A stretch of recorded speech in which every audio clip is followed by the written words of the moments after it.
কে বলেছে আমি আমার দুই মেয়েকে সমান চোখে দেখি না?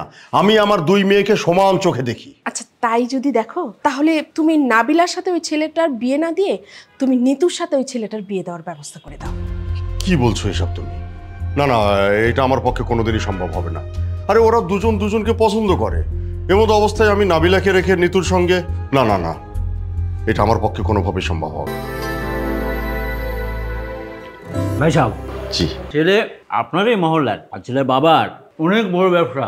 ছেলে নিজেও একটা বিশাল বড় চাকরি করে। তো ছেলের বাবার এত বড় ব্যবসা থাকতে ছেলে আবার চাকরি করে কেন? নিজের চেষ্টা। বাবার ব্যবসা তো সেই নিজেই পাবে, তার আগে সে একটু চেষ্টা করে দেখতে চাই আরো কিছু করা যায় কিনা। ভালো তো, ভালো চিন্তা ভাবনা। একটা জিনিস জানেন তো, যে বড় লোকরা সবসময় আরো কিভাবে অনেক বড় লোক হওয়া যায় সেই চেষ্টাই তো করে। ঘটক সাহেব, সবই বুঝলাম, কিন্তু বলছিলাম কি, এমন বড় পরিবারে আমার মেয়েটাকে ওরা মেনে নেবে তো? কি বলেন? নেবে নেবে না? ছেলে আপনার মেয়েকে পছন্দ করে, আর ছেলে বাবার তোমাকে পাঠিয়ে দিল। বলেন কি ঘটক সাহেব? ছেলে আমার মেয়েকে চেনে? চেনে না ভাই, ওরা তো একে অপরকে পছন্দ করে। এই ভাব ভালোবাসে আর কি, এই যুগের পোলাপান না।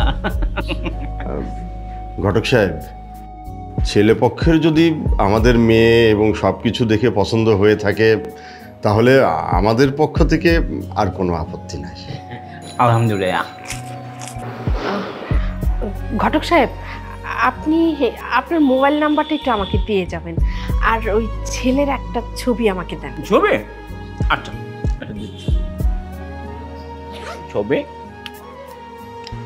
দেখেন।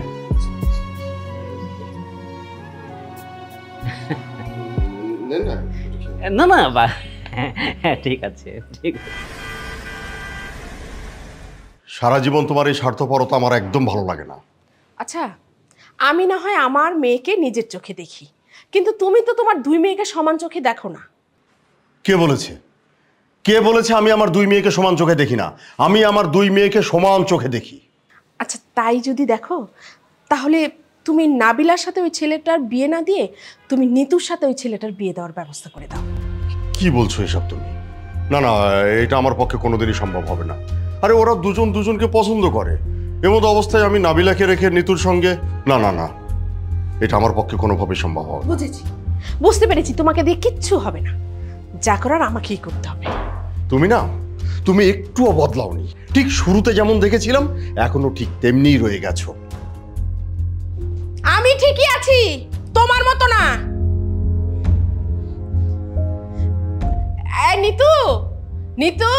জি মা, এদিকে একটু শুনে যা। তোমার আসতেছি, দাঁড়াও।